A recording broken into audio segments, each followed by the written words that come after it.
One seat on San Diego City Council is up for grabs in next month's election, but that seat could decide the city's direction on many issues. One candidate says if she wins, big changes could be coming to one school district. 10 News anchor Virginia Cha finds out more in our Democracy 2014 series, where we ask the candidates. Hello, I'm Virginia Cha. The outcome of the race for the only open San Diego City Council seat could affect the whole city, not just that one district, because it takes 6 council votes to override a mayor's veto. So, in theory, if a Democrat wins, the council would have 6 Democrats who could override Republican Mayor Kevin Faulconer's vetoes.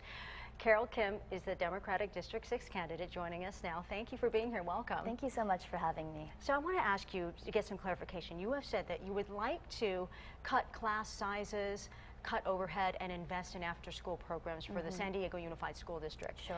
The City Council doesn't officially have control over the district, so as a member of the City Council, how would you implement those changes? That's a really good question, and I'm really glad you asked it. The fact is that we can actually do quite a lot interjurisdictionally if we just have the cooperation and collaboration to do it. In the work that I do currently for an education nonprofit, I go up and down the state of California, and I visit schools and I visit programs in community colleges and throughout K-12 districts, and I evaluate how effectively they're using their resources.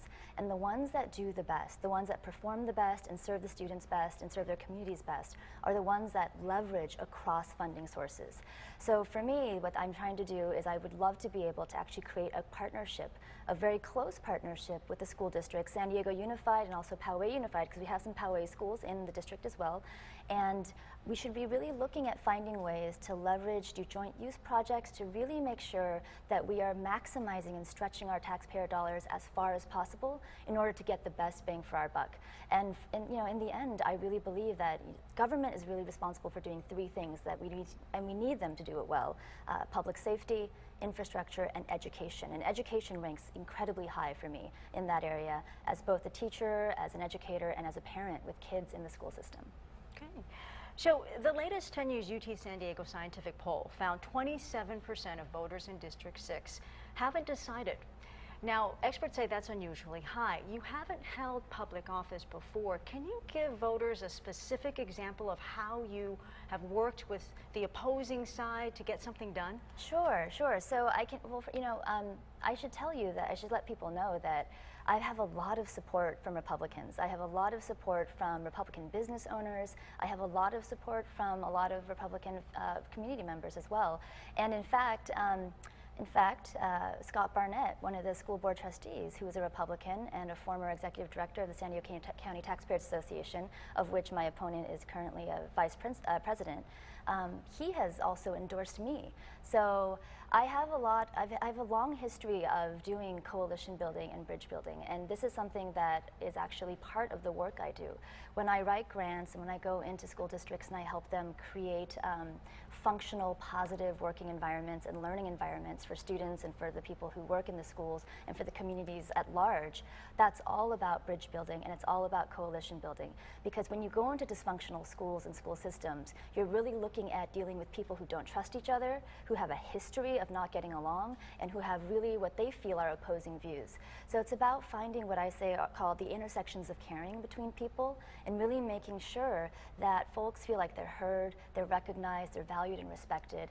And my opponents, I think they like to paint me as a sort of anti-business person, which is ridiculous because my parents were small business owners. I grew up working in a small business. I recognize and value that in a way that is it's part of my life, and it's been part of my life story since I was a child. So for me, it's incredibly important to make sure that our small businesses are getting the resources and support they need, that we have a good working, well-developed workforce, a well-trained workforce to make sure that they have the employees they need, and that our neighborhoods are really well maintained, our communities are safe, and we've got the public services that we're paying for. We don't have a lot of time left, Sure. but I want to ask you, you've proposed raising police salaries by 20% over 4 years based on projections of a budget surplus, and of course we're having a major retention crisis with the police department. Exactly. How would you pay for that if there is no surplus? Well, I'm going to say that there probably will be a surplus. It's already, they project $44 million next year alone, which is great. The economy is recovering.